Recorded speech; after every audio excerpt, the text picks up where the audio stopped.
Bienvenidas, bienvenidos. Vamos a dar inicio a las jornadas de estudios internacionales. Mi nombre es Diego Hernández, soy organizador de las jornadas y le vamos a dar la palabra a la decana, profesora doctora Carmen Midaglia, que va a dar unas palabras de bienvenida. Bueno, buenas tardes y muchas gracias. Para la facultad es un gusto inaugurar estas jornadas de estudios internacionales en un contexto mundial muy particular, ¿no? Pautado por las guerras y amenazas que generan realmente serias incertidumbres sobre un conjunto de tópicos políticos e institucionales.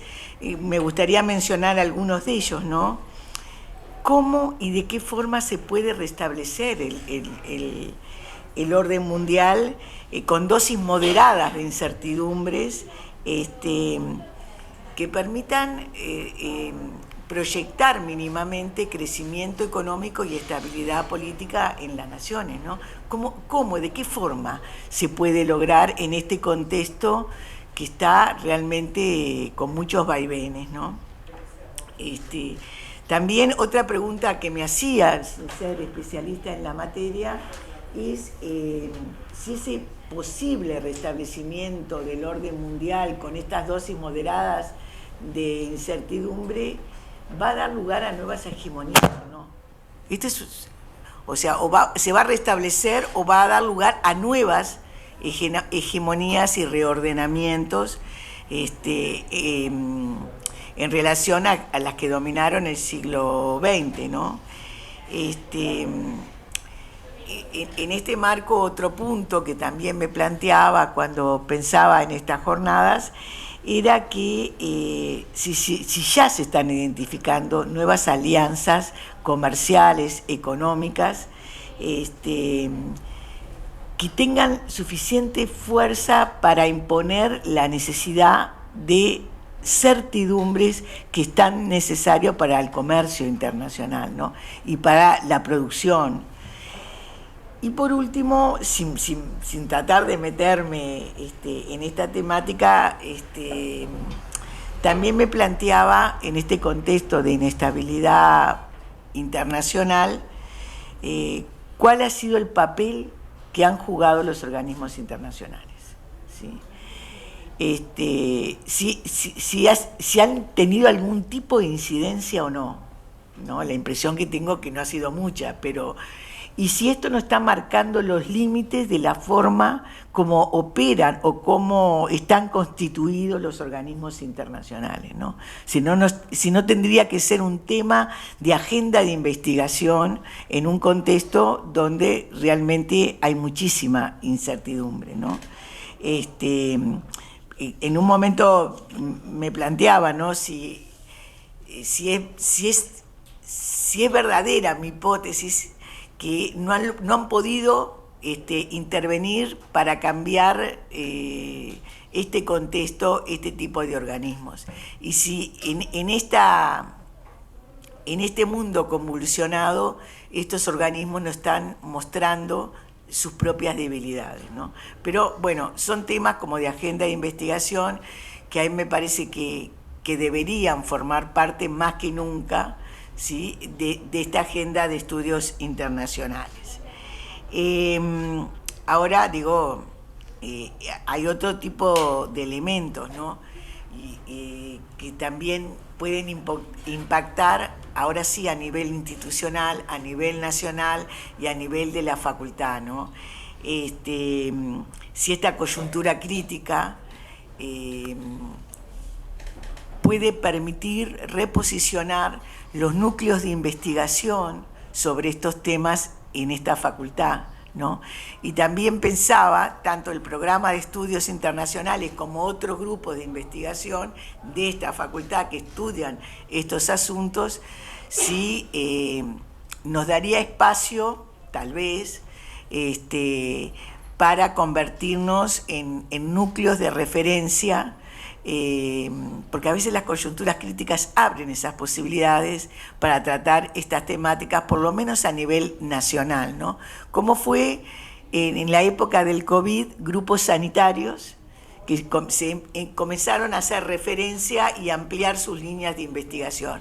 Me preguntaba, bueno, tal vez en este campo de estudios internacionales, a nivel del país y a nivel de la universidad, está tan fragmentado los grupos de investigación que tal vez en esta coyuntura crítica nos permitiría tener sinergias al interior, por supuesto, a nivel nacional, pero al interior particular de la universidad y en particular diferentes grupos que hay en esta facultad, nos permitiría generar sinergias para armar un programa muy sólido que sea referencia nacional, ¿no? Bueno, capaz que estas son las expectativas que me lo imagino que podría surgir.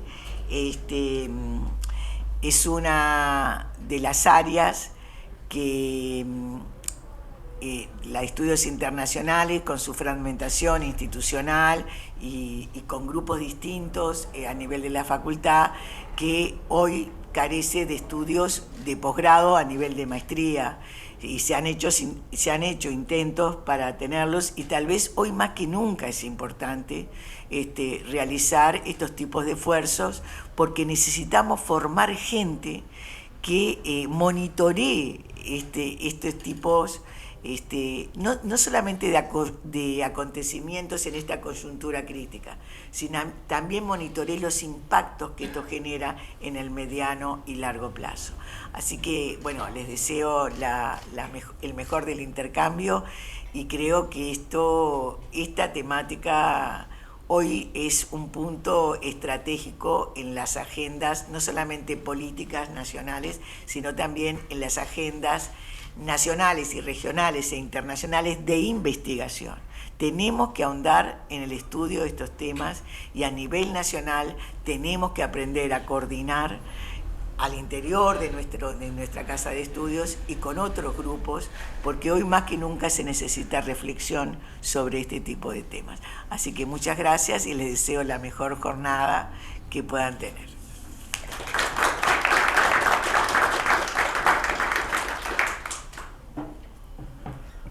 Bueno, muy brevemente quería decir unas palabras desde la organización de estas jornadas y desde la coordinación del programa de estudios internacionales de la Facultad de Ciencias Sociales, dar también una bienvenida a los colegas de esta facultad, de Facultad de Derecho, de otras universidades que nos acompañan, a estudiantes también de las diferentes instituciones, y transmitir un poco el espíritu de estas jornadas, que es hacer una humilde contribución a la consolidación de un campo académico de estudios internacionales en el Uruguay.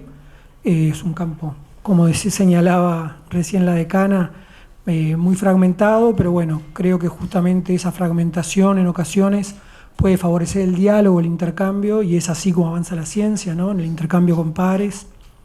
Entonces, bueno, confío que después de estos 2 días nos vayamos con muchos aprendizajes, con muchas preguntas nuevas, y bueno, eso es la productividad, la fertilidad que tienen estos espacios de intercambio.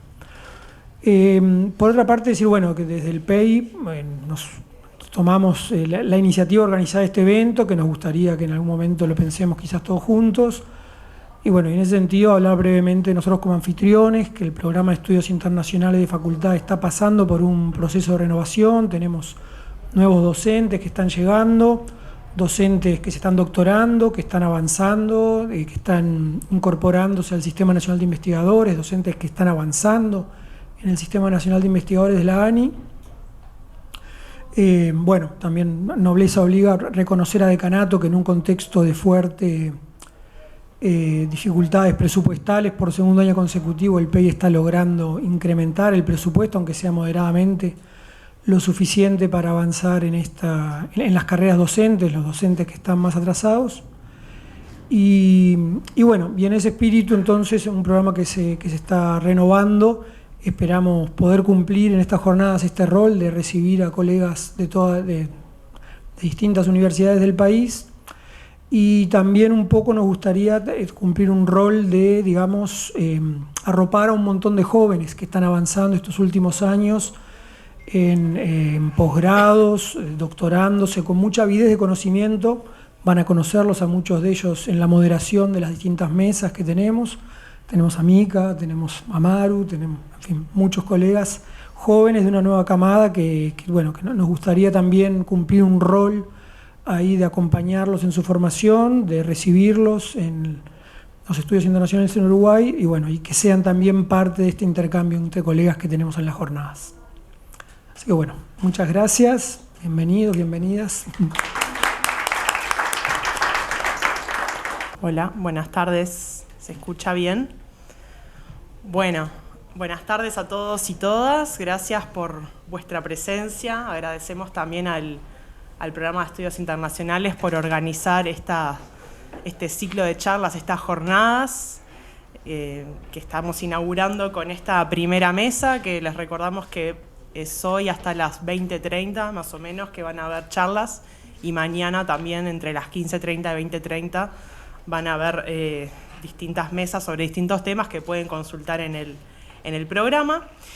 Y bueno, con esta primera mesa nos vamos a meter en un tema clave para el presente y el futuro de Uruguay, que tiene que ver con la relación con Asia y las posibilidades y tensiones que abre el Acuerdo Transpacífico, que, como muchos de ustedes saben, Uruguay en el último tiempo solicitó la adhesión a este acuerdo y que, con toda seguridad va a comenzar a formar parte. Antes de comenzar, vamos a presentar brevemente a nuestro panel. Tenemos allá en la izquierda al profesor Ignacio Bartesagui, doctor en Relaciones Internacionales, profesor del Departamento de Administración y Negocios de la Universidad Católica del Uruguay. Su agenda de investigación se ha centrado en comercio internacional e integración, con foco en Asia-Pacífico, China y América Latina. Tenemos a Ramiro Podetti, ¿lo dije bien? Sí, investigador asociado del Centro de Documentación y Estudios sobre Iberoamérica, CDI Universidad de Montevideo, con dedicación a los estudios latinoamericanos y en particular al pensamiento de Alberto Metol-Ferré.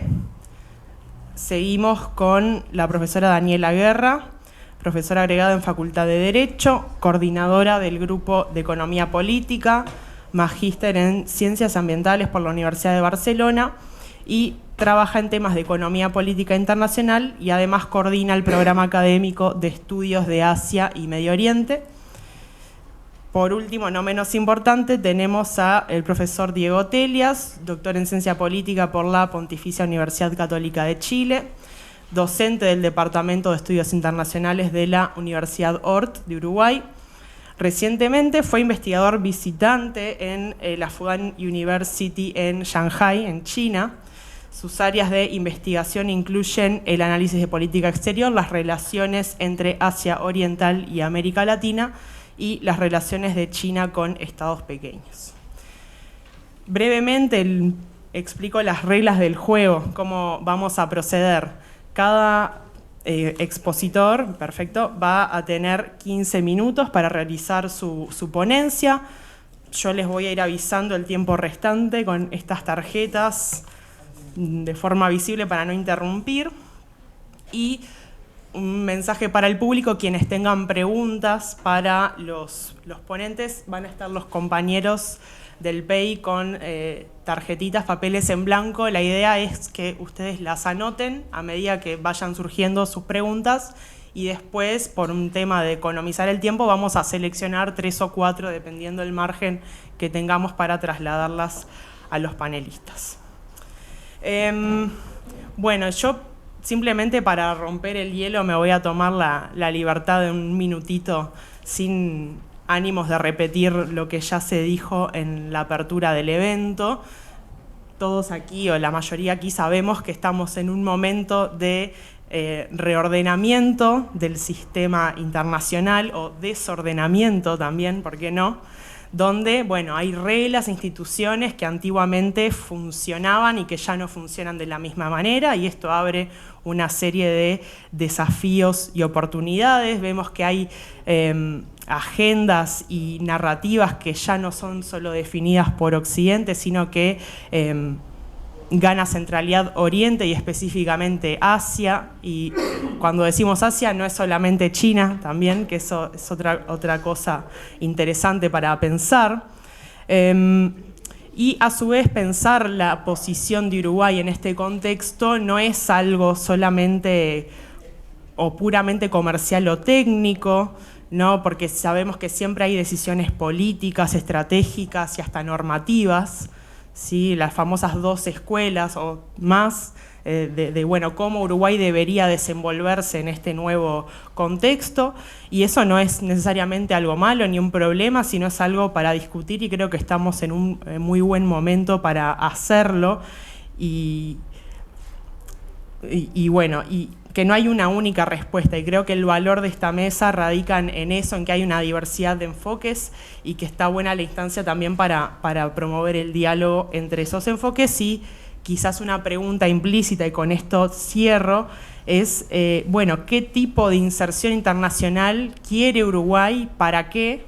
Y, bueno, ¿qué costos y prioridades está dispuesto a asumir para sostenerlo? Bueno, sin más, le doy la palabra al doctor Bartesagui, que tiene a partir de ahora 15 minutos. Voy a empezar. A ver, la idea es tener alguna referencia vinculada al ingreso Uruguay del CPTPP, pero analizando un poco el CPTPP desde otro lugar, ¿no? Pero antes que nada, agradecer la invitación, y me parece que está muy bueno juntarnos con diferentes universidades acá, así que eso es, me parece que es muy buena idea, y contento de estar por acá. A ver, lo del CPTPP, lo primero, ¿no? Yo quería arrancar preguntando si esta es una estrategia discutida profundamente por Uruguay o no. ¿Por qué estamos en el CPTPP hoy? Yo creo que no fue una estrategia muy discutida en Uruguay profundamente de por qué dimos el paso para atrás del CPTPP. Me parece que fue más una reacción de un pedido que se hizo en un momento determinado, donde el foco estaba puesto en China, porque era mucho China, ¿no? Y después algunos propusieron, bueno, busquemos otra alternativa que no sea solo China, y ahí terminamos ingresando al CPTPP. Después los cambios de contexto se hicieron que nos acepten para iniciar el proceso negociador, y eso cambia un poco la cosa, ¿no? Incluso hasta cambia posiciones de algunos que estaban a favor o en contra. Bueno, como la realidad nos pasa por arriba, dijeron, ok, vamos a seguir adelante. Pero eso es lo primero. No creo que en Uruguay se haya discutido lo suficientemente o con la profundidad del caso la estrategia de Uruguay con Asia-Pacífico. De hecho, creo que todavía no la tenemos, ¿tá? Esa es mi opinión. Ahora estamos con el CPTPP, estamos con el RCEP, pero bueno, no sé. Por ahí una primera pregunta que quisiera ver. Lo otro, el CPTPP y el llamado antes TPP, que recuerden que Estados Unidos se fue, no, es el derivado de algo que viene de mucho atrás, digamos.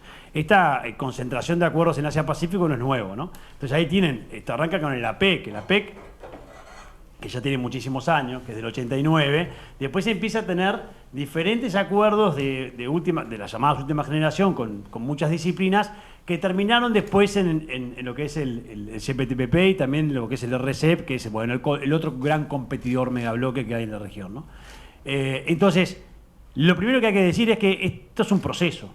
No es que el CPTPP cae de la nada, así es un proceso que viene de que, bueno, desde la PEC en adelante, muchos países empiezan a ver ciertas afinidades económicas y comerciales que terminan en acuerdos, ¿no? Y esas, por supuesto, por razones más que obvias, es una película que Uruguay no vio, digamos. Por mucho tiempo no vimos, especialmente porque estamos volcados hacia el Mercosur, y un Mercosur naturalmente de espaldas hacia Pacífico.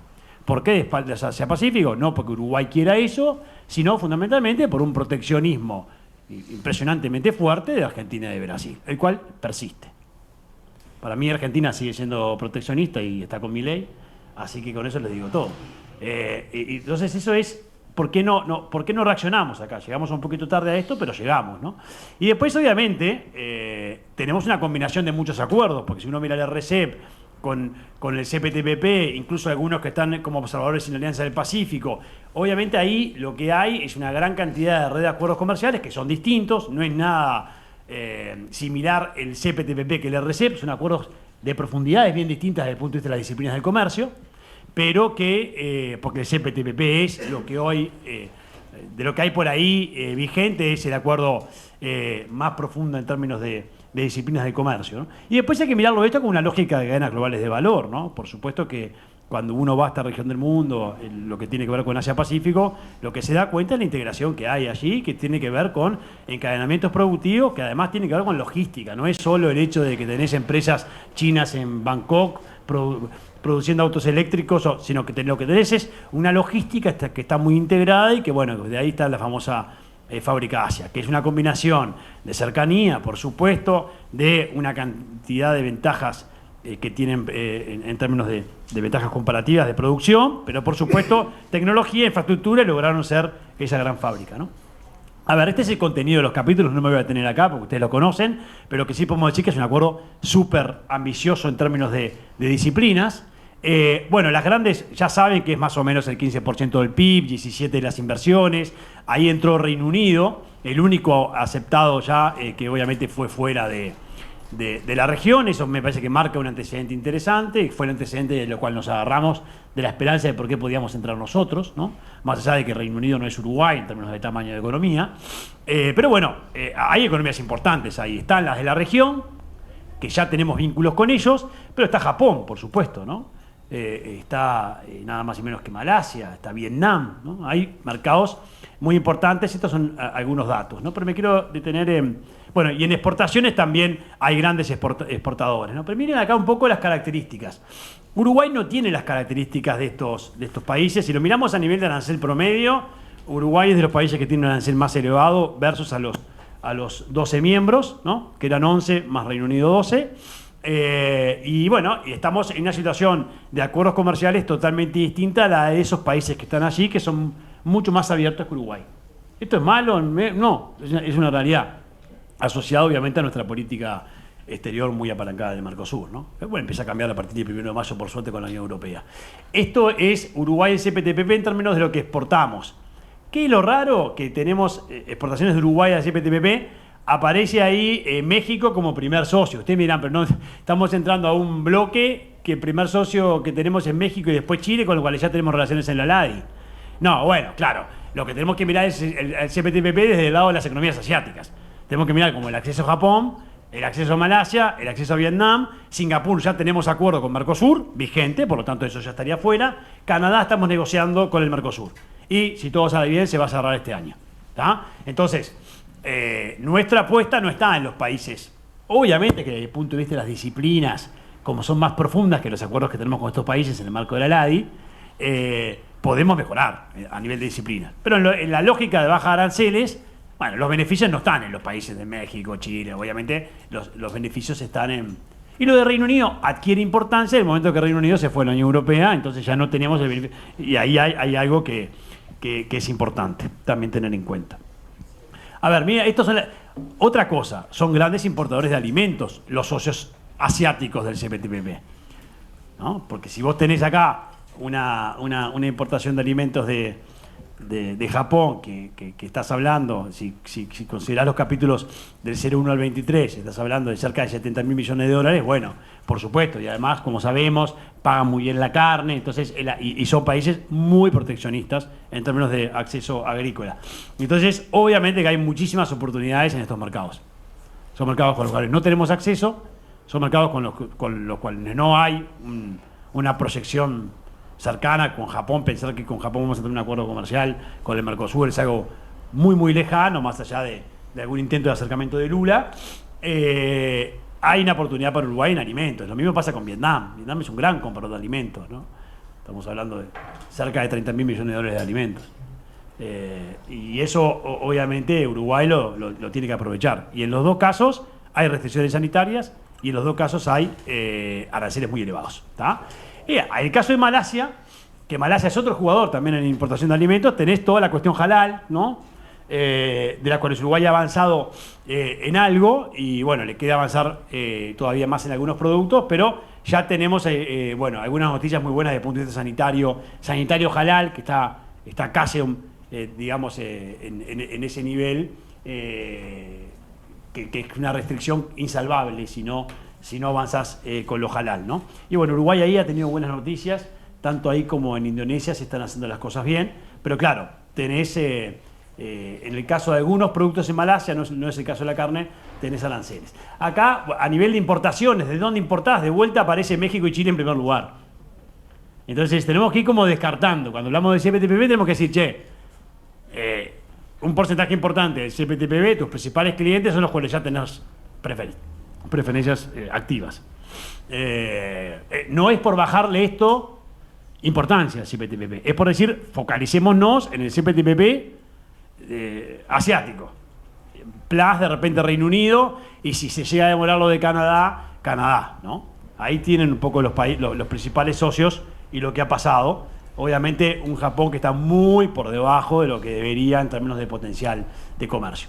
Voy rápido acá porque después me quiero centrar en otra cosa, y esto es obviamente a nivel de producto. ¿Qué exportamos? Bueno, exportamos lo que ya sabemos, exportamos más bien alimentos y importamos manufacturas de valor agregado de mayor contenido tecnológico.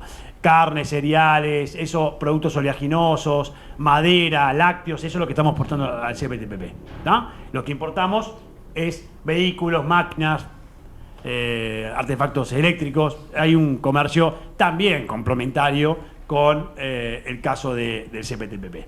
Ahora, miren los aranceles. Vos decís, bueno, aranceles promedio enfrentados por Uruguay en el CPTPP. ¿Dónde está el problema para Uruguay? Bueno, no lo tenés en Australia. Australia no es un mercado importante para Uruguay en ese sentido. No lo tenés en Brunei, en Canadá no lo tenés prácticamente, en Chile no lo tenés. Malasia es un mercado muy abierto, México no lo tenés. Tenés el problema en Reino Unido, en Japón y en Vietnam. Ahí están tus principales restricciones desde el punto de vista arancelario, ¿no? A nivel promedio, por supuesto, esto no quiere decir que algunos sectores tengan más o tengan menos aranceles. 5 minutos, voy. Y en los aranceles enfrentados en las importaciones, bueno, acá tenés las oportunidades que vas a bajar si entras al CPTPP, ¿no?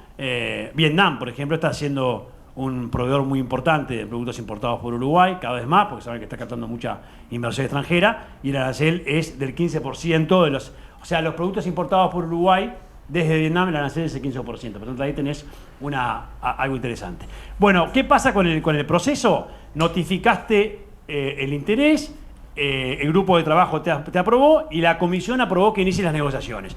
Uruguay hoy está negociando con el CPTPP, sí, está entregando formularios iniciales y está presentando su oferta.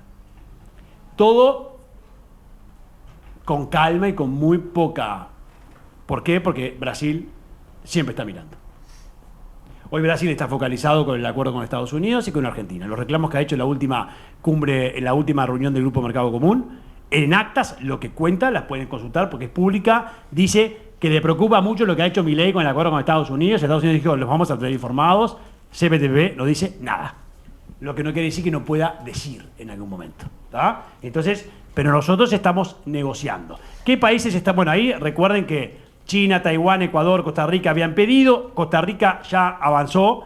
Costa Rica está en negociaciones más avanzadas que Uruguay, con algunas dificultades también internas, de problemas internos. Y Uruguay fue aceptado en el 2025, cuando cambió el gobierno de Japón, cambiaron algunos contextos y nos beneficiamos.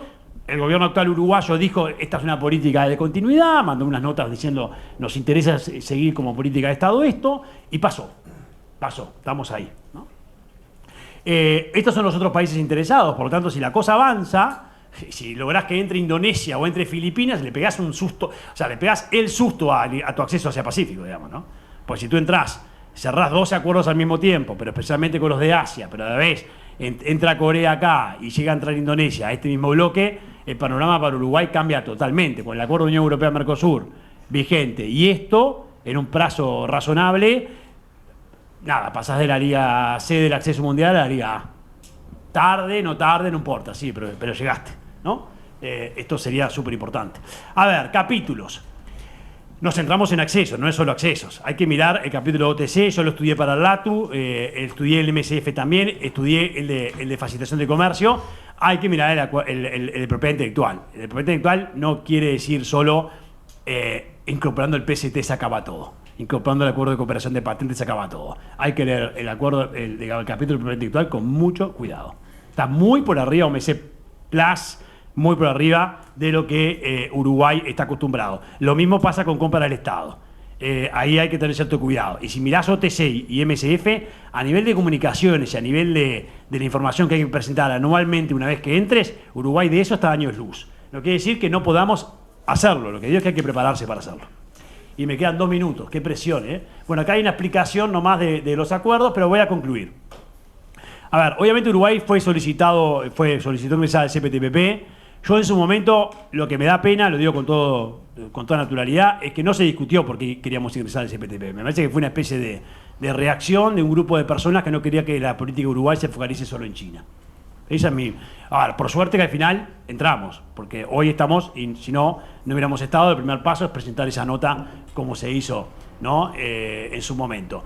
El proceso de adhesión del bloque, y esto sí, lo digo, está claramente definido, es muy claro, el proceso, es muy claro lo que tiene que hacer la comisión, es muy claro el consenso, todo muy claro, lees los tratados, es muy claro. Lo que sí existe es una enorme discrecionalidad, quiere decir que si la comisión recibe algún tipo de presión de que Uruguay, por ejemplo, no puede ingresar al CPTPP por X motivo, no vota y no entras, aunque hayas negociado. ¿Tá? Esa es la discrecionalidad que yo veo. O sea, hay que seguir, hay que avanzar, pero a mí me gustaría que Uruguay en algún momento consolide con Brasil la posibilidad esta que estamos teniendo, digamos. Que no sea después una sorpresa, ¿no? Que no nos pase que después una llamadita te deja fuera del acuerdo. Los principales beneficios esperados por la baja de los aranceles, considerando los flujos de comercio actuales. Recuerden que acá estamos solo flujos actuales. Piensen en todo lo que podemos exportar que Uruguay hoy no exporta. Lo que va a pasar ahora con la exclusión de la Unión Europea. 3 productos en la Unión Europea explicaron el 70% de lo que Uruguay exportó en 2005 en la Unión Europea. O sea, el desafío de la Unión Europea es ponerse las pilas para que más empresas exporten más productos y más servicios, ¿no? Pero acá tenés, en el caso del CPTPP, beneficios, obviamente, en el caso de Japón, Reino Unido y Vietnam, en las exportaciones, y en las importaciones tenés en Vietnam, en Malasia, en Reino Unido y en Japón. Y ahora sí termino con esto, que es, obviamente, si uno toma esta referencia de las corrientes de comercio actuales, o es muy restrictivo esto, porque hay que pensar además en las posibilidades de inversiones, en la posibilidad de los servicios. Diría que ganamos más en importaciones que en exportaciones, porque también hay que pensar la importancia de bajar los aranceles para las importaciones. Siempre solemos pensar en las exportaciones, pero obviamente el acceso al mercado a estos países asiáticos, bueno, tiene una transformación muy importante para las condiciones actuales del comercio de Uruguay, especialmente en la agroindustria, que todavía tiene muchísimo para mejorar en términos de acceso a nivel mundial, y por supuesto también en lo que tiene que ver con servicios, algunos subsectores de servicios que todavía están bastante inexplorados en Uruguay. Por ahí me quedo. Gracias.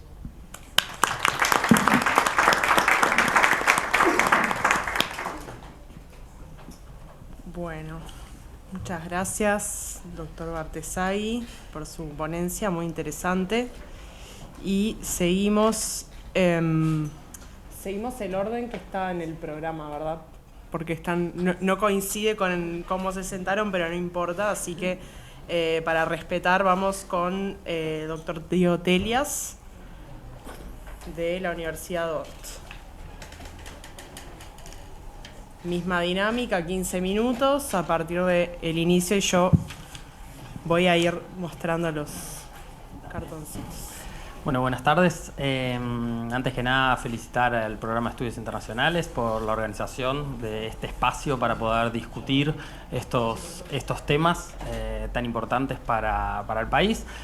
Siempre es un gusto también volver a la universidad, veo ex profesores también acá. A ver, cuando estaba preparando esta ponencia, un poco lo que busqué es combinar 3 aspectos. La temática de la jornada, ¿no? Esto del Uruguay en tiempos turbulentos, digamos.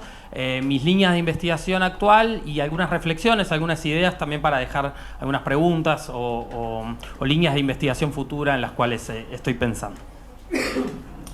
En ese sentido, la combinación de esos 3 grandes aspectos es lo que voy a dejar planteado, un poco hablar de la coyuntura, de ese mundo turbulento que en las líneas de investigación que yo desarrollo, es decir, el mundo es turbulento por varias razones, pero principalmente en mi línea de investigación situamos esta competencia China-Estados Unidos, ¿no? Esa competencia hegemónica, ese contexto actual. que ya tiene varios años, pero que se ve más claramente en esta última administración de Trump. El segundo punto es las líneas de investigación, que quienes me escucharon hablar sobre mi tesis hace 2 o 3 años que estoy con este tema, de los posicionamientos de los países, principalmente países pequeños, hacia China y los factores que inciden en esos posicionamientos. Y por último, algunas reflexiones, ideas sobre esta temática. A ver, el documento del año pasado de la National Security Strategy del gobierno de Estados Unidos es un poco el reflejo de esta competencia China-Estados Unidos, ¿no? Era algo de lo que obviamente veníamos conversando, se venía viendo, pero en ese documento quedan claras muchos aspectos, ¿no? Esta advertencia contra la injerencia en asuntos del hemisferio, ese impedimento a desplegar fuerzas o desarrollar capacidades por parte de otras potencias o el control de ciertos activos de importancia estratégica, ¿no? Esa búsqueda por parte del gobierno de Estados Unidos de reducir la influencia de otros actores, ¿no? Si bien en partes del documento no lo mencionan como China, están pensando principalmente en China o en Rusia también, de reducir la influencia del control de instalaciones militares, pero también puertos o infraestructura clave. Esta insistencia también en marcar los denominados costos ocultos, como se suele mencionar en ese tipo de documentos, ¿no? Los riesgos de espionaje o la ciberseguridad, las trampas de la deuda o de otras dependencias que puedan generarse con otras potencias fuera de la región. Y algo que quizás es el punto más importante que me gustaría traer en esta discusión de Uruguay en un mundo turbulento, que es esta decisión o esa búsqueda de que tengamos que decidir, ¿no? Eso de formar parte de un mundo de estados soberanos y economías libres liderado por Estados Unidos, o de otro moldeado por la influencia de potencias lejanas, ¿no? Con lo difícil que es esa toma de decisión para un país pequeño como el nuestro. Pero hablemos de eso un poquito más adelante. Entonces, en ese contexto, en ese mundo turbulento, en ese mundo de competencia hegemónica China-Estados Unidos, resulta interesante entender cómo es que nuestros gobiernos, nuestros países en la región, pero también en el mundo, estados pequeños, estados secundarios, se han posicionado frente a ese crecimiento de China, ¿no? Ese crecimiento de China que, por supuesto que en estos últimos años ha generado esa competencia, ¿no? Con Estados Unidos. Entonces, ver las decisiones en temáticas claves que han tomado los gobiernos con respecto a esta potencia creciente, consolidada, por supuesto, hoy en día, que es China. ¿Y qué nos dice la literatura con respecto a esto, ¿no? ¿Qué tenemos que mirar para ver de qué depende las posiciones o las reacciones de nuestros países frente a esta competencia, frente a China, frente a Estados Unidos, ¿no? Y ahí claramente la primera variable que aparece son cuestiones más securitarias, ¿no? Las posiciones estratégicas, los lazos militares. No es lo mismo para los países que tienen lazos militares de muchos años con Estados Unidos que para otros países que no, o incluso hasta la proximidad geográfica. Desde acá quizás Estados Unidos está mucho más lejos de lo que está México, por ejemplo, para Estados Unidos. Entonces, claramente el aspecto securitario es un factor que explica muchas de las decisiones que los gobiernos o que los países toman con respecto a China. Después tenemos el factor económico, que es lo que más resuena en la discusión de China, claramente por las dependencias comerciales, y de nuevo hay variedad en América Latina con respecto a ese tema, pero factores explicativos como inversión, como financiamiento, como comercio, nos ayudan a entender las posiciones o las reacciones que tienen los gobiernos frente a China.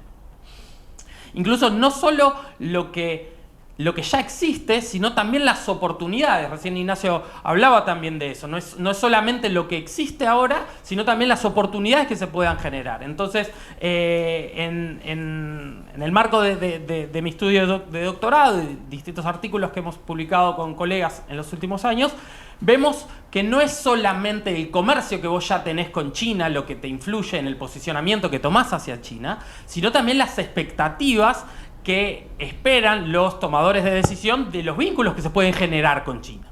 ¿ok? La política doméstica como un tercer gran factor explicativo de las posiciones y de las reacciones, ¿no? Las ideologías de los partidos, los liderazgos individuales, las presiones de ciertos grupos de interés para que el gobierno tenga o no tenga una determinada posición. Y a lo que se suma algunos otros factores adicionales que en algunos casos pesan más que en otros: la capacidad institucional del país, el rol de la burocracia, los ministerios de Relaciones Exteriores y hasta incluso el path dependence, ¿no? La trayectoria del relacionamiento que existe con China a lo largo de las décadas. ¿Qué pasa en América Latina? En América Latina, ante este contexto, de nuevo, Uruguay en un contexto, en un mundo turbulento que yo visualizo o que traigo a la discusión, esta competencia China-Estados Unidos y el posicionamiento que los países tienen hacia China en ese contexto, vemos desde América Latina muchos llamamientos, digamos, a esta idea del no alineamiento activo, por ejemplo. Varios colegas en Chile, académicos, pero también desde la política, se ha intentado plasmar esta idea del no alineamiento activo. ¿Qué es esto? Bueno, evitar un alineamiento formal y proactivamente construir lazos con las distintas potencias, ¿no? Ahora, los estados pequeños en la región y en otras partes del mundo han intentado esto, ¿no? La aversión al riesgo, o en lo que la literatura se ha utilizado el hedging, ¿no? En los países del sudeste asiático, en cómo vincularse con estas dos potencias. Ahora, se ha buscado esa aversión al riesgo y también oportunidades, pero que cada vez son más difíciles de encontrar, ¿no? El contexto actual, esta competencia, lo hace cada vez más difícil buscar esta idea de oportunidades con ambas potencias. ¿Por qué? Porque ahí empiezan a estar muy claras las líneas rojas, por suerte en parte, para el resto de los países, de identificar las líneas rojas de China, que quizás hace tiempo que están muy claras, ¿no? Su soberanía, su integridad territorial, pero también con documentos como el primero que mencionaba, ¿no? La Estrategia de Seguridad Nacional de Estados Unidos, empieza también a estar muy claro cuáles son las líneas rojas para Estados Unidos, ¿no? Muy vinculadas a temas securitarios, muy vinculados a temas militares y tecnológicos en el último tiempo. Ahora, ¿qué tenemos en América Latina? ¿Qué vemos en América Latina? En estos factores explicativos que nos trae la literatura, mucha diversidad. Es decir, tenemos diversidad en la vinculación con Estados Unidos, lo que mencionaba, no es lo mismo México que Uruguay en su vinculación, o los países de Centroamérica. Tenemos muchas diferencias incluso en la dependencia económica con China, países que le exportan 30%, países que le exportan un 10%, ¿no? O que le exportan un 60% a Estados Unidos. Y también tenemos bastante variedad en lo que refiere a la política doméstica, ¿no? Los grupos de interés, la ideología de los partidos, hasta incluso del rol de la burocracia estatal o de la institucionalidad de los partidos. Ahora bien, hay un aspecto que quizás hay homogeneidad en esta discusión, ¿no? Que es esa búsqueda del desarrollo, ¿no? Podríamos estar acá discutiendo qué nos une como América Latina, si es que nos une algo importante. Bueno, esa cuestión siempre está muy presente, ¿no? La necesidad del desarrollo. Entonces, ya yendo a las reflexiones y a las preguntas que me hago, son en esa búsqueda, en ese posicionamiento hacia esta potencia creciente o esta potencia extra región que es China. Bueno, ¿qué rol están ocupando esas potencias en nuestro desarrollo? Creo que lo mencionaban hoy más temprano, Carmen, al final, ¿para qué sirven todas estas discusiones, ¿no? El propio Ignacio decía, ¿no? Tenemos que discutir estas cosas, ¿no? ¿Por qué tenemos que discutir estas cosas? Porque básicamente, al final, el rol de todo esto es para llegar a un crecimiento económico, el desarrollo de los países, etcétera, ¿no? Entonces, ahí la pregunta que deja pendiente estos posicionamientos hacia China por parte de la región es, bueno, ¿qué rol está ocupando Estados Unidos en ese área? ¿Qué rol está ocupando China? ¿China puede ser un actor clave para eso? ¿Cómo asegurar los beneficios que puede dar China sin dañar los lazos con Estados Unidos, que también brinda otros beneficios? Entonces, con eso quiero terminar, con algunas reflexiones, con algunas preguntas, también para compartir con los colegas del panel, pero también para dejar pensando futuras líneas de investigación en este sentido. qué temáticas tenemos que prestar atención, ¿no? Obviamente en la vinculación con China hay aspectos vinculados a tecnología, a grandes proyectos, quizás no tanto en Uruguay, a inversiones, hasta incluso el Tratado de Libre Comercio, que es un aspecto que en su momento estaba la discusión arriba de la mesa, ¿no? Otro aspecto que me parece interesante para reflexionar es, bueno, salir al mundo, ¿no? Saber qué están haciendo otros. Es importantísimo en cualquier política pública, pero es importante también en este área. ¿Qué han hecho otros países? ¿Cómo lo están haciendo?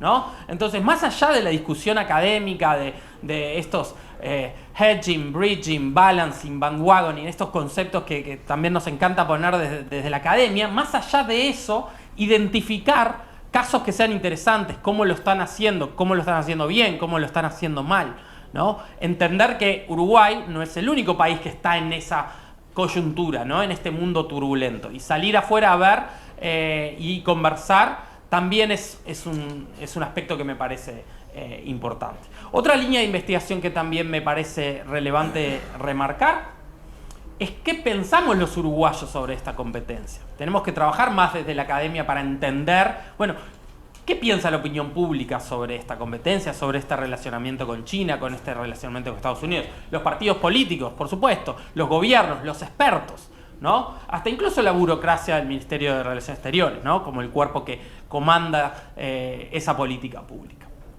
Y finalmente, la última pregunta que me traigo y que quiero traer en esta jornada es, bueno, ¿hasta qué punto hay posibilidades reales, ¿no?, de blindar a Uruguay de esta competencia hegemónica, ¿no? Esa es la pregunta que me gustaría traer para poder pensar y para poder conversar, si no es ahora, por lo menos en la pausa para el café. Así que gracias. Continuamos entonces con la profesora Daniela Guerra, de Facultad de Derecho, UDELAR. Misma dinámica, 15 minutos. Buenas tardes para todos, para todas. Muchas gracias por la invitación. Un gusto reencontrarme con queridos colegas y estudiantes. No en mi casa de estudio, pero sí en este espacio que de alguna forma también siento propio. Mi presentación, para ser ejecutivos con el tiempo, voy a leer las notas que traje, básicamente recuperando 3 ideas claves que voy a compartir y algunas reflexiones que esperan ser complementarias en un punto con los que me antecedieron en la palabra, y por otro lado dejando quizás algunos aspectos que no fueron mencionados, que entiendo son importantes para continuar pensando en estos temas, ¿sí? Yo creo que es muy acertado la posibilidad de encontrarnos en el marco de estas jornadas, porque pensar no solo desde la inserción de Uruguay en este acuerdo nos permite también preguntarnos sobre distintas cosas que merecen atención, no solo en la agenda pública, sino también, un poco retomando lo que decía Diego, también con qué información atiende la ciudadanía a estos procesos, ¿no? Entonces, desde ese lugar, entonces me parece que es muy pertinente esta mesa y tener la posibilidad también de que ustedes puedan replicar, veo a través de distintos medios estos debates. Por otro lado, ya yendo más al tema, en primer lugar, el mundo actual se describe, como decíamos, como turbulento debido a este desplazamiento los aspectos que fueron mencionados, pero en particular el desplazamiento del centro de gravedad desde el Atlántico hacia la cuenca del Pacífico, fenómeno que ha desafiado las estructuras de la gobernanza heredada de la posguerra. Uruguay se enfrenta a un sistema internacional donde la OMC también está estancada, lo que obliga al país a buscar esos acuerdos comerciales donde se está definiendo de facto nuevas reglas del comercio, del libre comercio. Y en segundo lugar, estas turbulencias se intensifican, como decían los colegas, sobre esta puja entre Estados Unidos y China, que genera este dilema en términos de seguridad y también de competencia normativa, que exige a Uruguay una diplomacia activa para mantener su autonomía sin quedar atrapado en estas lógicas de confrontación. Y por otro lado, en tercer lugar, también esta cuestión de las turbulencias a nivel regional, Uruguay en el marco de un bloque que busca a través de distintos actores su flexibilidad, ¿no? Argumentando, ¿no?, que estas reglas de hace ya 30 años no son funcionales para los desafíos del presente frente al poder y la innovación que imponen los ritmos, que se imponen a un ritmo acelerado. Desde la perspectiva de la economía política internacional, que es un poco de donde yo vengo planteando estas cuestiones, adelantaban los colegas que esta transición debe entenderse como una política que busca insertar a Uruguay en un bloque muy dinámico, que incluye a 12 países miembros, como bien adelantaban, y que voy a destacar: aparece Chile, México y Perú. Esto voy a retomarlo luego, más allá de lo concreto, que es, bueno, lo que significa en términos de Producto Bruto Interno, lo decía Ignacio, el 15%, también es un mercado que atiende a 590 millones de consumidores, ¿sí?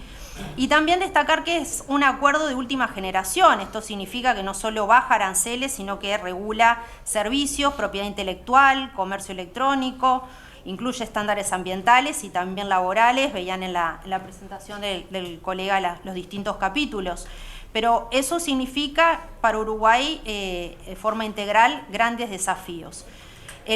El hito es el 1 de diciembre del 2022, ¿no?, el periodo pasado, en el cual se presenta la solicitud formal, la aceptación en noviembre del 2025, la aceptación política, de incorporarse al bloque, y a partir de ahí ese proceso de accesión de Uruguay, que no negocia el texto del tratado, sino que se va demostrando cómo a partir de la legislación nacional también se van cumpliendo con esos estándares de bloque y negociando su oferta de acceso a mercados. Eso significa qué productos liberar, en qué plazos.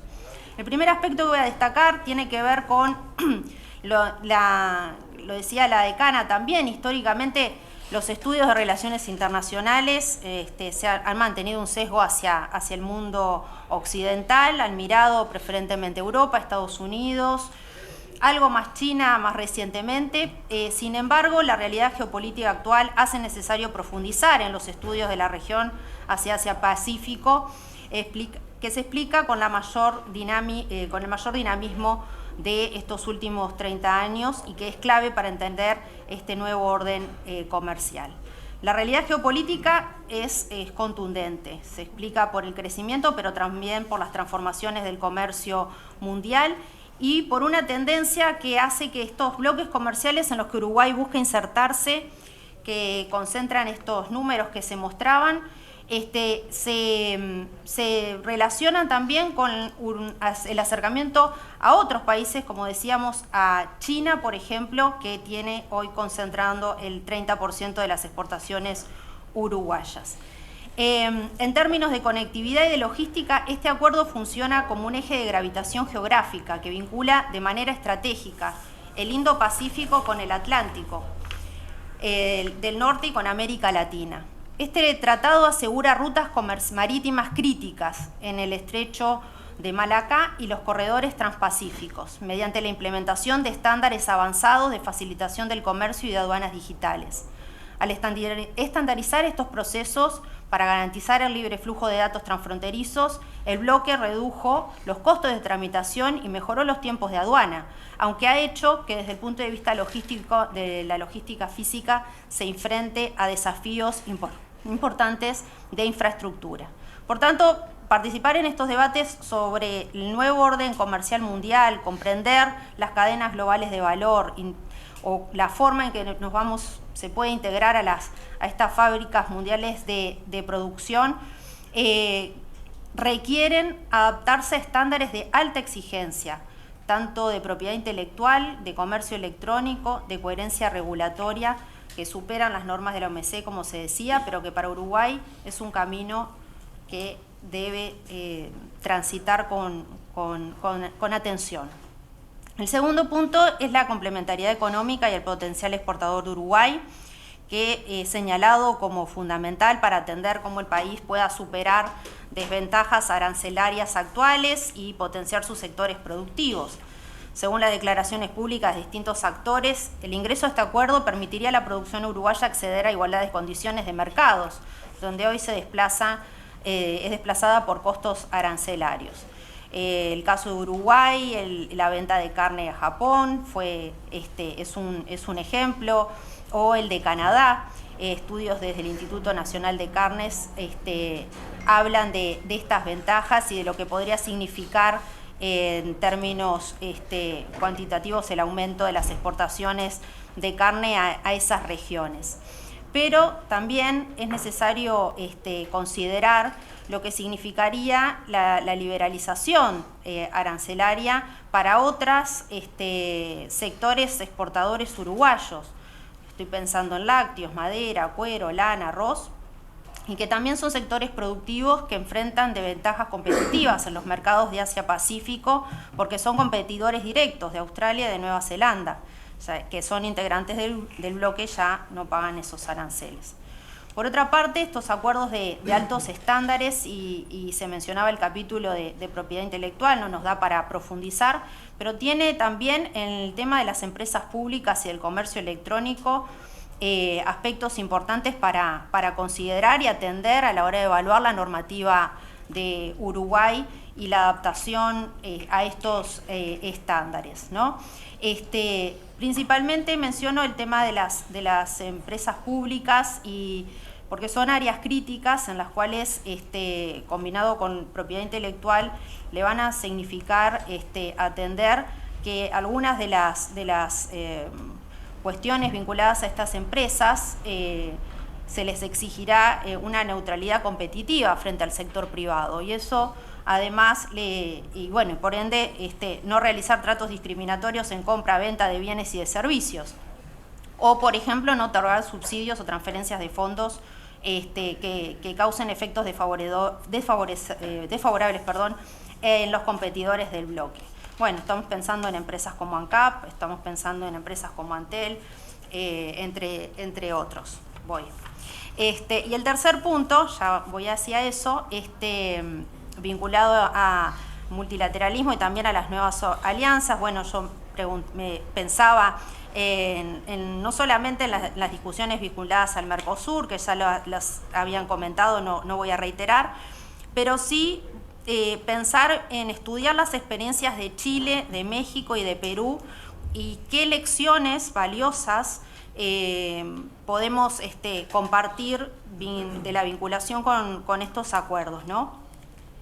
Y por otro lado, también otro aspecto que me parecía importante pensar, más allá de que uno a veces por formación uno se concentra en el estudio de un acuerdo, no perder de vista toda la dimensión integral, ¿no? O sea, es este acuerdo, pero además estamos conviniendo con otros instrumentos como el Tratado de Amistad y de Cooperación con ASEAN, que ha posibilitado también, a partir de su reforma, que países como Uruguay desde julio del 2025 también formen parte se acerquen a este tratado, o el que decían la Asociación Económica Integral Regional, como también otras posibilidades.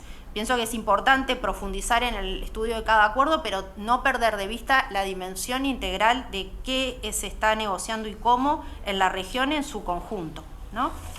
Y por último, y no quiero dejar de mencionarme, dame 2 minutos más, que tiene que ver también con lo que significa este acuerdo vinculado al tema del comercio de mercancías, que parece haberse estancado, a diferencia del comercio de servicios, de la economía digital.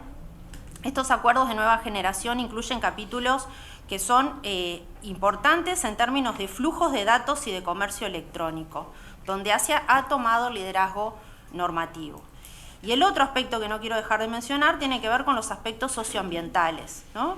Que, como les decía hace un momento, es un instrumento de última generación, como se le suele decir a estos acuerdos, pero bueno, se exigen ciertos estándares de sostenibilidad ambiental que tienen que ver con la conservación de la biodiversidad, de los ecosistemas marítimos, pero en la medida que también esas normas no sean pensar de una mirada amplia estos acuerdos desde una perspectiva socioambiental como un eje transversal que exige también formación técnica que integre estos aspectos en la formación que tiene que ver con estos estudios.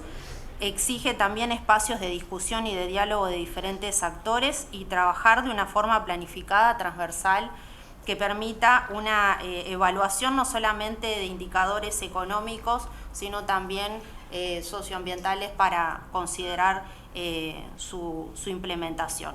Finalmente, agradecerles también en nombre del programa académico de Estudios de Asia y África que desde la Facultad de Derecho estamos animando y también invitarlos a acompañarnos en próximas actividades. Muchas gracias.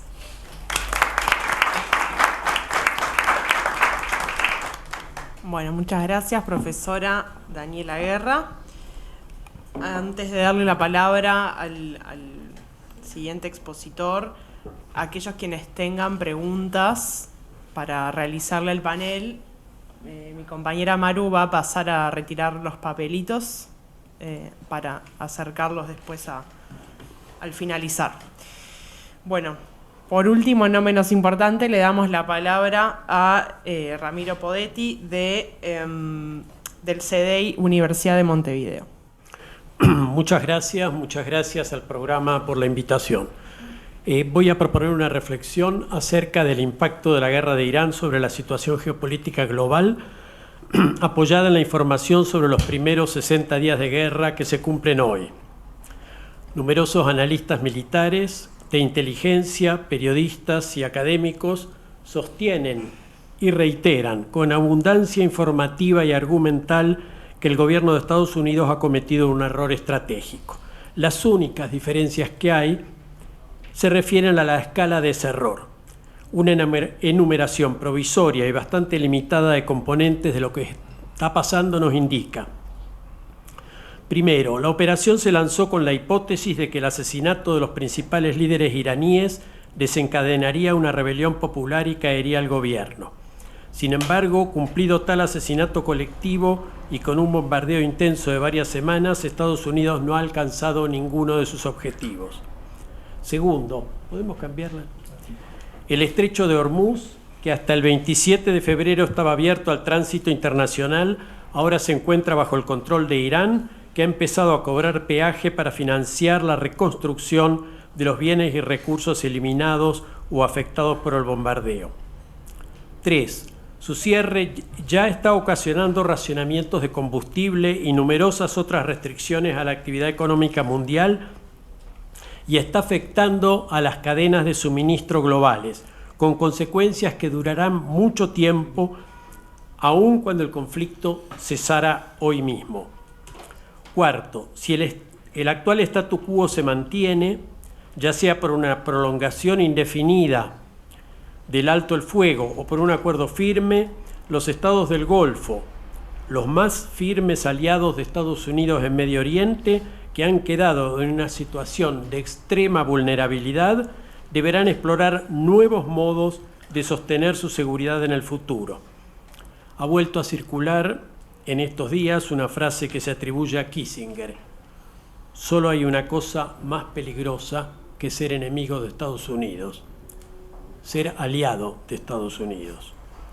Quinto, cualquier negociación futura sobre la seguridad de los estados del Golfo amenaza el monopolio del dólar sobre las transacciones petroleras de esos estados. Sería muy difícil resumir aquí la catarata de consecuencias financieras que esto acarrearía a Estados Unidos y cómo afectaría al dólar como moneda hegemónica en el comercio mundial. Como un anticipo, hace unos días los Emiratos Árabes Unidos ya advirtieron que tendrán que empezar a vender su tenencia de bonos del Tesoro de Estados Unidos para paliar su déficit de caja debido al cierre de Hormuz. La pregunta obvia es si estamos preparados para lo que viene. Pasemos.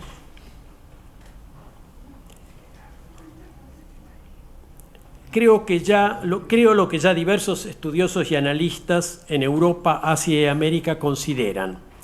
La guerra de Irán ha provocado la aceleración del proceso de reconfiguración del poder global. Mi guía principal para esta reflexión, como otras similares que he presentado desde 2022, sigue siendo un análisis que realizó Alberto Metol Ferré en Perú en noviembre de 1992, entre otros muchos trabajos, por supuesto. Pero suelo referirme a él porque cuando lo presentó no se había cumplido todavía un año de la disolución formal de la Unión Soviética protocolizada a través de los acuerdos de Belbella el 8 de diciembre de 1991.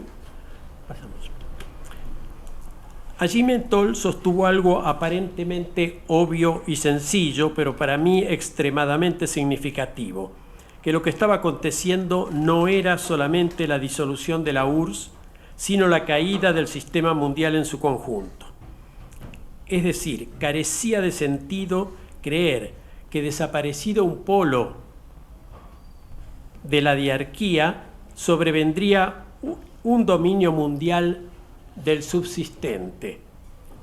Lo que sobrevendría en su percepción sería un interregno, es decir, un periodo carente de todo sistema mundial, durante el cual se desarrollarían pujas crecientes por el establecimiento de uno nuevo, aunque se sostuvieran inercialmente las instituciones y reglas del anterior por un cierto tiempo. Y como argumentó posteriormente en el libro Los Estados Continentales, pensaba que los actores principales del rediseño serían los estados que hubieran alcanzado lo que él calificó como el tercer tipo histórico del Estado westfaliano, el Estado continental tecnológico. O sea, no sobrevendría ningún mundo unipolar, sino un interregno carente de un sistema de poder mundial. Irán es otro capítulo de una saga que empezó con la ampliación de la NATO en 1997. Por entonces, el arquitecto del sistema de poder mundial bipolar por parte de Estados Unidos, el principal responsable, diría, por parte de Estados Unidos en el diseño y construcción y gestión durante sus primeros años de ese sistema, el embajador George Kennan sostuvo que, abro comillas, expandir la OTAN sería el error más fatídico de la política estadounidense en toda la era posterior a la Guerra Fría. Y en una entrevista que le hizo Thomas Friedman al año siguiente sostuvo: me parece un error trágico, no había razón alguna para esa expansión. Nadie amenazaba a nadie. Esta exposición, termina Kennan, haría que los padres fundadores de este país se revolvieran en sus tumbas. Lo que pone en valor la visión de Metol Ferré de 1992, continuada en numerosos textos posteriores, es, a mi entender, que contradecía a las visiones triunfalistas que están en la cadena de errores estratégicos que comenzaron con la expansión de la NATO y que incluyen las tres grandes intervenciones de Estados Unidos en Medio Oriente: Irak, Afganistán y ahora Irán. Lo que podríamos llamar la visión fukuyamiana del mundo de la posguerra fría. ¿Se acuerdan? Los países de la NATO habían entrado en una era posthistórica. Habían alcanzado lo más alto a lo que podía llegar la humanidad, mientras el resto seguiríamos por un tiempo chapoteando en la historia.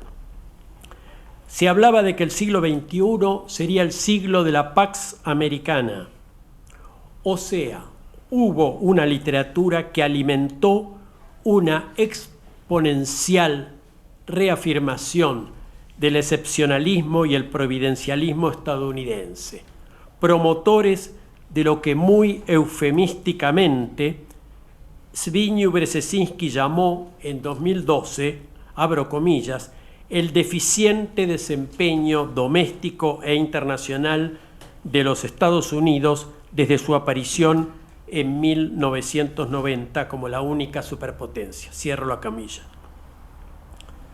y que constituía para él una de las 3 causas de la crisis del poder global, ya anunciada en 2012. Tal vez sería más próximo a la realidad pensar que lo que sí está terminando ante nuestros ojos es el interregno que siguió al fin del mundo de Yalta, que lo que hoy está efectivamente terminando es ese mundo en el que 3 o 4 generaciones nacimos y vivimos. El mundo que viene es un mundo cuya arquitectura va a ser mucho más compleja que el que se instaló en Yalta, aunque tiene en común, sorprendentemente, la existencia de 2 superpotencias. Pero tiene la enorme diferencia de que además de ellas hay 3 grandes potencias y más de una docena de potencias medias, lo que me gusta llamar una suerte de adelanto de lo que tal vez pudiera ser un futuro Senado de las Naciones Unidas que reemplazara al Consejo de Seguridad y que puede resumirse en la fórmula 2 más 3 más 15. Que una potencia media haya hasta el día de hoy, derrotado a una de las 2 superpotencias y a la principal desde el punto de vista militar, es un ejemplo elocuente de que las potencias medias jugarán también un papel en la negociación del mundo que viene. El que viene formulando esta doctrina es el primer ministro de Canadá, Mark Carney, al que les recomiendo vivamente seguir. Del horizonte del liderazgo mundial que leo y sigo, me parece la persona más juiciosa y sensata, y coincido prácticamente en todo lo que dice, desde su discurso en Davos al discurso ante el Parlamento australiano de hace 30 días y el discurso ante la convención del Partido Liberal hace 2 semanas. Un reconocido periodista del New York Times se preguntó hace unos días si Estados Unidos no está viviendo su momento Suez, en alusión al momento en que en Gran Bretaña y Francia sufrieron la humillación que protocolizó su relegamiento a potencias de segundo orden. Pero creo que la analogía falla, porque no pienso que Estados Unidos vaya a perder su posición de superpotencia, y al revés de 1945 y 1950, las potencias medias sí jugarán un papel en el nuevo Yalta que está empezando a negociarse. Irán lo está demostrando. De todos modos, conviene recordar que el de Yalta no fue estrictamente un mundo bipolar. Habría que llamarlo el mundo de Yalta-Bandung. Pero claro, como Bandung fue ninguneado siempre, de muchos modos, ahora cuesta entender lo que está pasando. No se trata solamente de la irrupción de China, se trata de que el colonialismo creó una ilusión óptica, la de que el mundo moderno fue la creación de un puñado de países europeos. Error que todavía puede leerse en cualquier libro de historia. El proceso de descolonización, la más virtuosa herencia que nos dejó el siglo XX, empezó a revelar ya su potencia apenas iniciado. Sin Bandung, el sistema mundial negociado por Estados Unidos y la Unión Soviética no podría haberse consolidado. Bandung, la voz que pretendía representar a todos los países que tenían objeciones, reservas o directamente se oponían al régimen bipolar, aunque en disidencia cordial, hizo una contribución sustancial, paradójicamente, a la paz de Yalta y también a su legitimidad, porque ordenó y canalizó a las voces disidentes. Baste pensar que en 1955 la ONU tenía 73 miembros, algo más de un tercio de los que la constituyen hoy. Bien podría haber pasado que ese número no creciera o que incluso disminuyera y el destino de las Naciones Unidas hubiera sido el mismo que el de la Sociedad de las Naciones. O sea, Bandung, desde su tercería, hizo una contribución sustantiva a la estabilidad del mundo de Yalta. La que sigue. Concluyo con una breve referencia a nosotros, a nuestra situación en este mundo en marcha hacia un nuevo sistema mundial de poder. Por supuesto que hay numerosos mecanismos y canales de los intereses y necesidades de los 193 estados que integran Naciones Unidas. Hemos vivido durante los últimos 80 años y en particular en los últimos 30 en un mundo acostumbrado y ejercitado en el multilateralismo. Pero cuando de lo que se trata es de establecer un sistema de poder que vuelva a rehabilitar el multilateralismo, que además lo potencie en el sentido de contemplar más ampliamente los intereses y necesidades de todos, vuelvo al continentalismo metoliano. Creo que necesitamos más gente, desde la política, desde la sociedad civil, desde la academia, pensando en la CELAC, en su sentido y valor, en su fortalecimiento.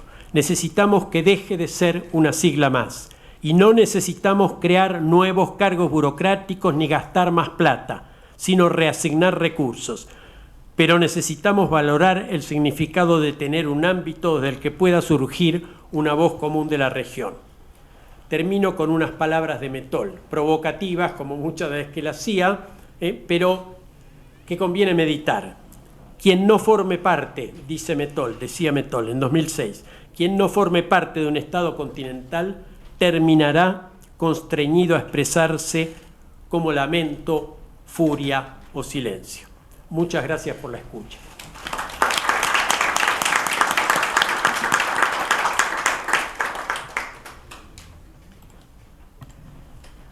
Bueno, muchas gracias por su presentación. Aquí me hicieron llegar algunas preguntas del público, pero bueno, antes de eso, a modo no sé si de comentario, porque en realidad me surgen más preguntas que comentarios de todas las ponencias de la mesa. Yo dejo planteadas algunas y bueno, quien quiera contestar, si es que hay respuesta, porque quizás no haya respuesta, simplemente las dejo planteadas o para pensar en colectivo. Por ejemplo, en un momento se habló de,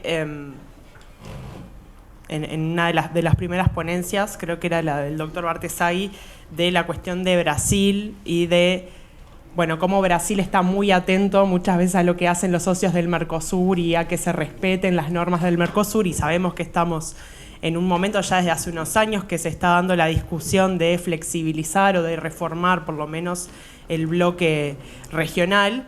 Y acá me surgía la pregunta de, bueno, si hay quizás puede haber alguna pincelada o alguna idea respecto a cómo consolidar este ingreso de Uruguay al Acuerdo Transpacífico con Brasil y cómo nos podríamos anticipar, si es que hay algunas ideas sobre eso, a posibles críticas o posibles constreñimientos que puedan venir desde ahí o incluso desde el Mercosur propiamente, que bueno, en algún momento quizás estuvo más en boga la discusión de si permanecer o no permanecer, pero bueno, ahora justamente con el acuerdo también con la Unión Europea y demás parece complicada la opción de irse del Mercosur, pero sabemos que es una tensión que en cualquier asunto de inserción internacional de Uruguay está presente el tema del Mercosur.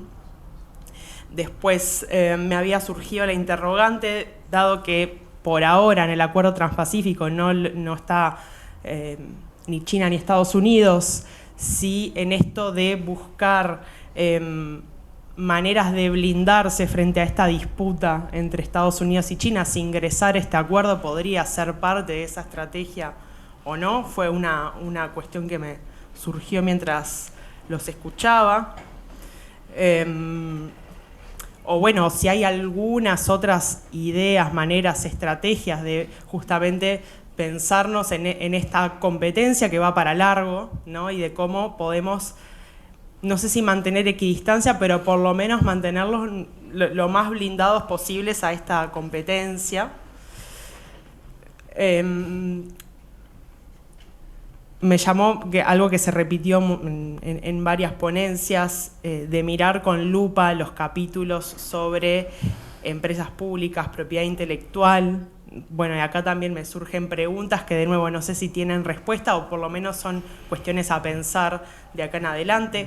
cómo podemos protegernos frente a los efectos negativos de esos capítulos que muchas veces exigen que las burocracias se adapten a esquemas más liberalizados, ¿no? Para poder funcionar en el marco de estos tratados. Y bueno, eso puede tener efectos negativos y positivos, pero cómo pensar maneras de mitigar los efectos negativos que tendrían esos capítulos, si es que hay maneras. En un momento que creo que fue la profesora Guerra que había mencionado que una cuestión interesante podría ser mirar las estrategias de Chile, Perú y México, y ahí si quisiera profundizar un poquito más de qué aspectos de esas estrategias podrían ser interesantes para Uruguay, para poder mirar.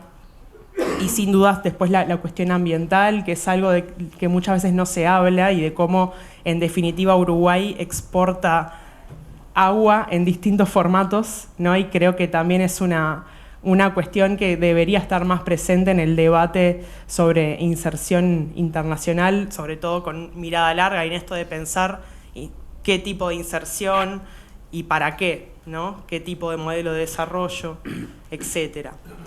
Y finalmente,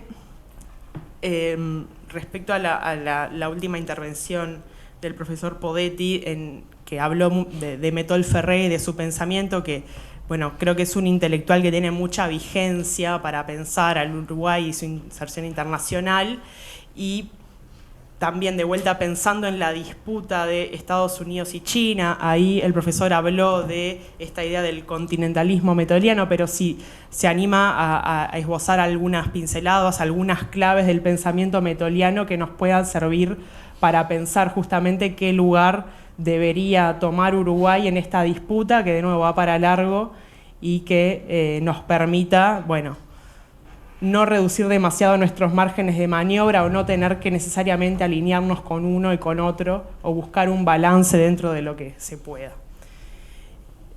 No sé si quieren, si alguien quiere replicar, y después planteamos un par de preguntas más del Perfecto. Bueno, si querés después empiezo yo.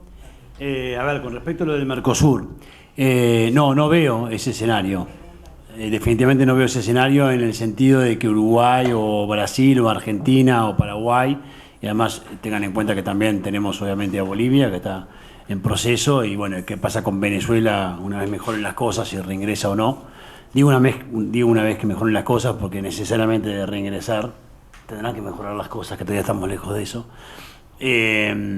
Yo creo que la estrategia es a ver qué pasa, digamos, ¿no? O sea, avanzar de hecho y no de derecho. Porque la discusión de derecho ya está dada. Está claro que en algún punto hay que discutir si podés o no podés. O sea, los tratados dicen que no podés. Y además es la discusión de la 32.0, ¿no? Está el Tratado de Asunción. Esa discusión ya está, no tiene sentido. Obvio, es verdad que el Tratado de Asunción dice cosas que nunca fuimos, pero nadie está pensando en eso del Mercosur. Y de hecho yo, que creo que soy de los más críticos en el Uruguay del Mercosur, nunca lo planteé. Yo lo que planteé justamente es sincerarnos, de dar una discusión profunda vinculada a que no nos pase esto, de que empezás un proceso tan importante, ¿no?, de acercamiento con un bloque, con una economía, y que de golpe después una llamada de Brasil te tira para atrás. Porque nada va a pasar si Brasil no quiere que pase. Al final, Argentina tiene otro peso específico en el Mercosur y puede lograr cosas que Uruguay no. ¿Tá? Entonces el antecedente de Estados Unidos, más allá del acuerdo ese, que no es un TLC, que es un acuerdo que todavía ni Argentina sabe bien qué alcance tiene, hay que ver si entra en vigor, etcétera, todo lo que ya sabemos del estilo Trump es una negociación. Bueno, puede ser un antecedente que nos sirva. Vos me decís es lo mejor, y yo preferiría otra cosa. Yo preferiría discutir por qué vamos para un lugar, por qué vamos por otro, y discutir realmente que tenemos la seguridad de que no va a haber ningún cuestionamiento en nuestro proceso. Que la estrategia sea no hagamos ruido, vamos a avanzar hasta que podamos. Es lo que es, no me gusta. ¿Tá?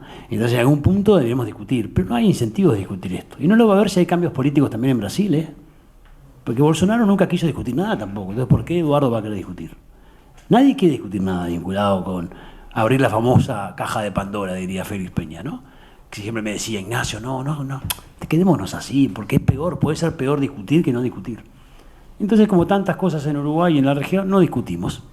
Pasa el tiempo y seguimos dando vueltas en círculos. Ahora, con respecto a lo de, ojalá que se nos salga bien, porque es verdad que las dinámicas internacionales han cambiado. Es verdad que estamos verdaderamente en un nuevo mundo. Entonces, cosas que antes eran imposibles de imaginar, hoy son posibles. De hecho, por supuesto que si no hubiera venido Trump, no hubiera estado la guerra en Ucrania y una sumatoria de cosas que han hecho que el mundo haya cambiado a la velocidad que ha cambiado, no tendríamos en pocos días la vigencia del acuerdo Mercosur-Unión Europea, que hace un poco tiempo era ciencia ficción. Y va a pasar, es impresionante, pero va a pasar. Después el tema legal, qué pasa con el Parlamento, qué pasa qué falla el Tribunal de la Unión Europea, etcétera. Bueno, es otra discusión. Pero el 1 de mayo vamos a cerrar un gran romance de 24 años. Y bueno, ¿y por qué? Y porque el contexto está cambiando. Entonces lo que yo digo es que como el contexto está cambiando, oportunidades que antes no estaban, hoy quizás están. Entonces ahí es donde Uruguay, me parece, debería tener una claridad en su política exterior. Y una claridad en lo que puede ocurrir si Itamaraty empieza a ejercer alguna presión contra los miembros del CPTPP, porque estamos ahí. Hasta ahora está focalizado, insisto, con Argentina. Pero ¿qué puede pasar? Ahora, lo otro que decías, para ya dejar a mis compañeros, la verdad es que yo creo que sí, que el CPTPP no es mala música ni para Estados Unidos ni para China en este momento. Entonces es una buena estrategia desde el punto de vista geopolítico. Te vincula también además con algunos países latinoamericanos, que más allá que tenés un vínculo, como decía Daniela, podés profundizarlo desde otro lugar. China está ahí, ¿no? Obviamente, China está en el RCEP, Uruguay también. Lo del RCEP y Uruguay es otro capítulo aparte, ¿no? Ahí podremos hacer otras jornadas para discutir por qué Uruguay solicitó su ingreso al RCEP. Como es poco diplomático lo que pienso, no lo voy a decir. Entonces, me voy a focalizar en el CPTPP. En el CPTPP pasó, tenemos que avanzar, ahí hay. Y eso no es un ruido, porque ahí China no tiene ningún problema con el CPTPP, de hecho tiene la ilusión de poder entrar, y Estados Unidos no tiene un problema con el CPTPP, porque ahí está Japón, ahí la línea Japón es distinta a la de China, ¿no? Y hasta ahora también vamos a decir, la puja por el liderazgo internacional entre China y Estados Unidos, o mejor dicho, entre Estados Unidos y China, que para mí es lo más importante de las relaciones internacionales modernas, que va a pasar por los próximos años además, ahora le agregaría el quiebre de Occidente, ¿no? La desconfianza con Trump creo que también tiene una magnitud brutal, pero bueno, me parece que eso no es estratégico que Uruguay avance con el CPTPP, y te diría estratégico que avance con la ASEAN también, ¿no? Deberíamos tener una estrategia con el sudeste asiático, con la ASEAN, que está conectada también con el RCEP, pero también está fundamentalmente conectada con el RCEP eventualmente, que te genera una oportunidad de, bueno, ampliar tu espectro y no entrar en esta polarización de China y Estados Unidos, que igual de todas formas Estados Unidos lo que te dice, comercio no te hace problema, ¿no? Lo que por lo menos uno cuando habla con la gente de la industrial, o que habla con la gente que presiona la economía, porque Estados Unidos presiona, obviamente, te dice, bueno, comercio ok, todo el resto no. Entonces entrar ahora a discutir si entramos o no al nuevo Banco de Desarrollo de los BRICS me parecía inapropiado, ¿qué quiere que le diga? Bueno, vamos a tener un lío enorme, vamos a tener que esperar que el tiempo pase. Pero bueno, comercio no. Entonces, tampoco apagar el TLC con China, más allá de la discusión de si se puede o no se puede. A ver, sigamos apostando al comercio con toda esta gente. Sigamos apostando al comercio. Y eso Estados Unidos no lo va a trabar. Estados Unidos te va a trabar inversiones estratégicas, te va a trabar obviamente el tema de financiación, te va a trabar lo que ya sabe, las infraestructuras, etcétera. Eso es complicado con la administración de Trump actual. Lo otro no. Y creo que Uruguay en eso tiene una gran oportunidad. Ojalá que se sociabilice. Además, esto de jugar calladitos, a mí me da un poco de nervios, porque digo, ya estoy cansado de que en un país tan chico no haya información. Entonces, jugar calladitos no, en algún punto va a haber que discutir los capítulos que son sensibles, en algún punto va a haber que consultar, va a haber que discutir públicamente los beneficios o amenazas de entrada del CPTPP. Esto de que por temor a Brasil, no, si podés mantener el perfil bajo, no, porque ya está. En algún momento hay que resolver las cosas y hacerlas con una lógica de sostenibilidad y de largo plazo, ¿no? No a ver qué pasa si entramos por esa ventanita de oportunidad. Muchas gracias. No sé si alguien más quiere replicar algo, si no, les traslado algunas preguntas también de la audiencia. Perdón. Sí, sobre lo de Metol. Sí, ¿Te parece? No, cuando él caracterizaba el interregno, él lo planteaba como que se iba a ir prefigurando un mundo en donde iban a tener una posición dominante y por lo tanto se iban a sentar en la mesa, digamos, de la negociación de un nuevo acuerdo de poder global, los estados continentales tecnológicos. Él ya en ese momento señalaba, ¿no?, los 5 que en ese momento podían enumerarse, ¿no?, Estados Unidos, Unión Europea, Rusia, China e India. Y planteaba que, bueno, Brasil que era el candidato desde América Latina, solo no podía, y que, bueno, ahí venía todo el rollo del Mercosur, la UNASUR y CELAC, ¿no? Pero básicamente el punto es que la posibilidad de algún modo se contemplen los intereses de los países medianos y pequeños en ese acuerdo global es ser parte de alguno de los estados continentales. Quiero señalar esto porque no lo dije. Esta portada es una antología de textos sobre geopolítica, específicamente Méthode Ferré, que se publicó en España el año pasado en Salamanca, una compilación que hicimos con Andrés Rivarola, y está disponible en descarga gratuita en el link que quedó allí. Perfecto, muchas gracias. Bueno, les paso a trasladar un par de preguntas del público para no extendernos mucho y terminar en hora, que hay muchas, pero voy a seleccionar. A ver. Acá, bueno, dos que van bastante de la mano. Es una pregunta más general, quizás también considerando al Acuerdo Transpacífico como parte de este viejo orden, ¿no? O sea, por lo menos un acuerdo que surge de un conjunto de instituciones que hoy en día, bueno, estamos viendo hacia dónde van, si las podemos reciclar, si no tienen vigencia y demás. Preguntan acá si creen que es posible volver a aquel orden internacional que surge después de la Segunda Guerra Mundial, basado en el multilateralismo, el derecho internacional, y demás, y si consideran que hoy en día bueno, la leo textual como está, consideran que nos enfrentamos más a estados como personas, me imagino que quiere decir líderes, acá por ejemplo Estados Unidos como Trump y no Estados Unidos en sí. Y bueno, acá voy a seleccionar una de cada uno, así no nos extendemos mucho. A ver. Acá dicen, sabiendo que Brasil asumió en abril de 2026 la presidencia de SOPACAS, Zona de Paz y Cooperación del Atlántico Sur, y recordando la relación entre las administraciones Milei-Trump, ¿cómo podrían Argentina y Brasil, como potencias medianas regionales, afectar la postura de Uruguay sobre la caída de la Pax Americana y el ascenso posible de la Pax Cínica? ¿No? También son preguntas un poco amplias, pero igual está bueno porque es parte de esta gran interrogante, ¿no? De, bueno, ¿qué mundo se nos viene? ¿Qué mundo se está así? No sé si terminando, pero por lo menos transicionando a algo distinto. Y bueno, si tienen alguna opinión respecto a qué se puede venir. Y acá, bueno, acá hay una pregunta sola que dice, en Latinoamérica, como han mencionado, existen muchos ejemplos de la actual dinámica entre potencias. Y me pregunto si creen que como en Perú, en Perú con el puerto de Chancay se construyan infraestructuras de soberanía con capital chino en Uruguay en un intento más del gigante asiático por continuar extendiendo su influencia en la región. O sea, por un lado, reflexiones sobre el tema del orden internacional post-Segunda Guerra Mundial, y después esta otra cuestión más de la infraestructura china en Uruguay, cómo la ven por ese lado. No sé quién quiere comenzar. No prende. Ahí. No, yo no voy a adelantar una reflexión sobre estos puntos que comentabas a lo último.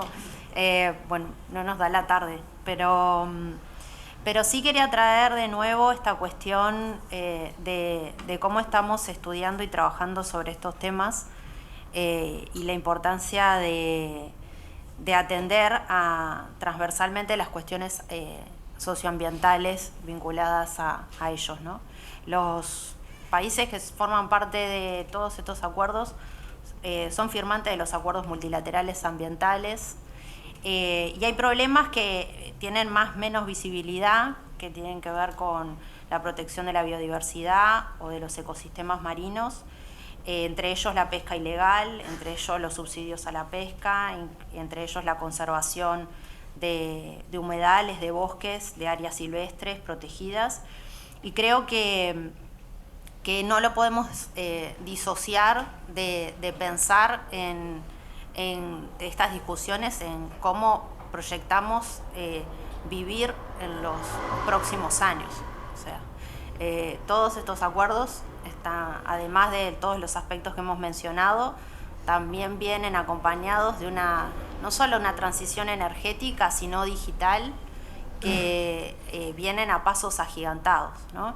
Y eso compromete las cuestiones ambientales, socioambientales, y profundiza desigualdades estructurales en América Latina, y que considero que eso, me parece, no lo podemos perder de vista en el marco de estas discusiones, más allá de la pertinencia de pensar si tenemos que alinearnos, no alinearnos en estas confrontaciones, qué posición va a tomar el país.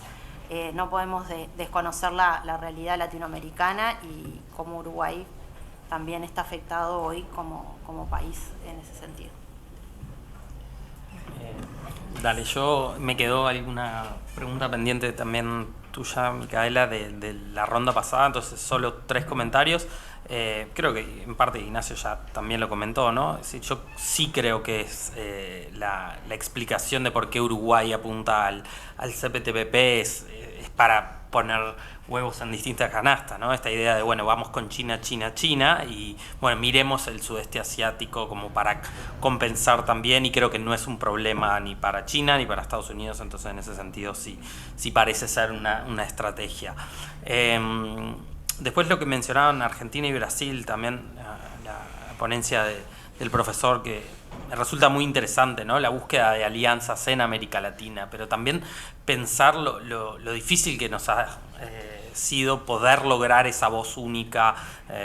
Tenemos el caso UNASUR claramente, y bueno, ahora también la CELAC, es decir, tampoco sé qué facilidad podemos llegar a tener en buscar esa política común en la región, ¿no? Por más que pueda ser sí un deseo, quizás la búsqueda de alianzas pueda ser en la región, pero también puede ser con otros actores en distintas partes del mundo que tengan una situación similar a la nuestra, y con el cual podamos lograr esas alianzas, ¿no? Simplemente como pensamiento. Y lo último, el punto de las inversiones, también se dijo acá, y también es claro que el comercio es un espacio que podemos avanzar con distintas regiones, con el sudeste asiático claramente, y también es claro que las inversiones es una cuestión de líneas rojas para Estados Unidos, ¿no? Inversiones grandes, ¿no? Y ahí también es una pregunta que debemos hacer, es decir, nos estamos perdiendo de determinados aspectos por ello, hasta qué punto podemos tirar de la piola, ¿no? En algunos aspectos, hasta qué punto es necesario para nosotros, y hasta qué punto lo han hecho en otras partes del mundo, que le pueda generar a nuestro país ciertos beneficios, ¿no? También como pensamientos, y no simplemente como una de lo que hay que hacer, simplemente para pensar. Sobre el orden internacional, me parece que hay un consenso abrumadoramente mayoritario en todas las élites del mundo, de cualquier sesgo que tengan, que es el bien común principal. No va a caer. Esto no cae porque alguien lo esté tirando abajo, cae por su propia inconsistencia. ¿Cuál es su inconsistencia?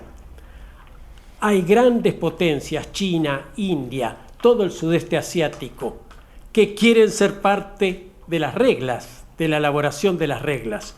Entonces, lo que viene es una negociación de la cual van a salir una reformulación. No es tampoco que se vaya a cambiar tanto, creo yo, finalmente, pero va a haber una reformulación más equitativa. Lo que necesitamos es ganar capacidad de contener intereses y necesidades de la mayor cantidad posible de gente, ¿no? Los últimos 30 años son desesperantes desde el punto de vista de cómo se ha sesgado el servicio a intereses y necesidades de una pequeñísima minoría. Eso no resiste, pero eso no quiere decir que se vaya a caer el orden internacional. Creo que las Naciones Unidas son una institución extraordinariamente virtuosa, a pesar de que me mortifica, como a todos aquí, los sueldos que les pagamos.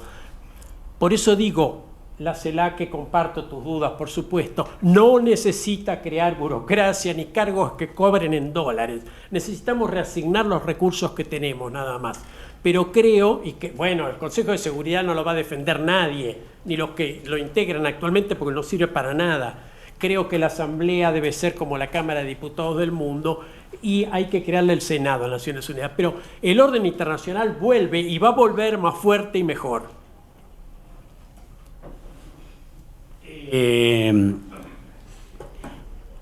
Comparto, Ramiro. No, con respecto a la verdad que comparto. No creo que se vaya a caer, creo que hay que discutir, aparte que también hay que ver qué pasa con el fenómeno Trump, digamos, ¿no? Yo creo que la gran pregunta es esa, porque Marco Rubio no es Trump, probablemente pierda las elecciones. La gran pregunta es, bueno, esto es un periodo de inestabilidad y después vamos a volver a cierta normalidad para poder discutir las cosas que hay que discutir. Con respecto a lo que sea Diego vinculado a los puertos, yo creo que Uruguay ese problema no lo tiene. Digo porque nombraron el puerto de Chancay. Ojalá Uruguay tenga la capacidad de poder recibir una inversión de esa naturaleza. No la tenemos por mercado, no la tenemos por no tener recursos estratégicos, no la tenemos porque no tenemos esa salida al Pacífico como tiene Perú.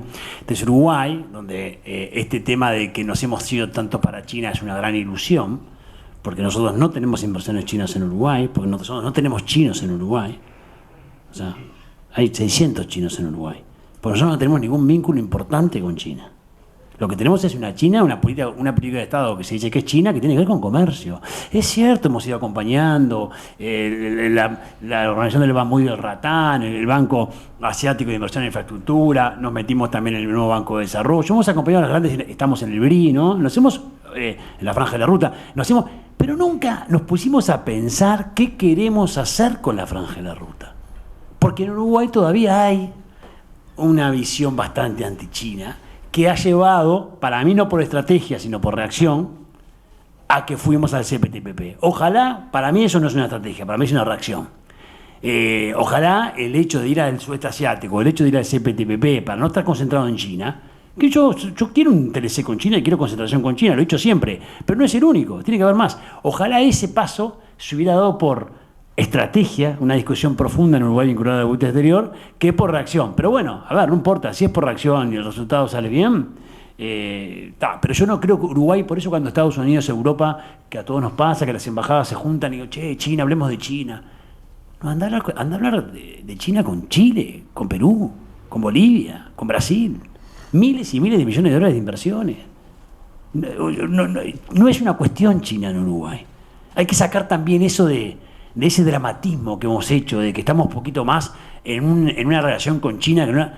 No tenemos esa relación con China, la tenemos en lo comercial, pero en lo estratégico que tiene el resto de América Latina, estamos años luz. Entonces hay que saber defender también eso, decir, no, Estados Unidos, nosotros no somos un problema. Y además deberíamos tener cierto margen para crecer todavía, porque el resto del mundo está mucho más concentrado con China que nosotros. Muchas gracias.